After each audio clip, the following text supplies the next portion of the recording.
So guys, good evening. Shout out sa mga kasinama. May share ko lang yung kwento ko nang nagpunta ako dito ng Manila. Sumakay ako ng barko, Bacolod to Manila.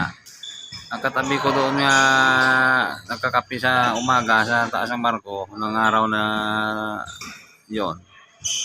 Hapon saka Amerikano. Ako, nakapila kami tatlo doon, nanonood kami sa dagat.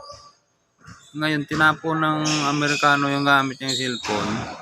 Sabi niya, igayabang, that's a lot in America. Inayabangan din yung Hapon. Tinapon niya yung hawak niyang laptop.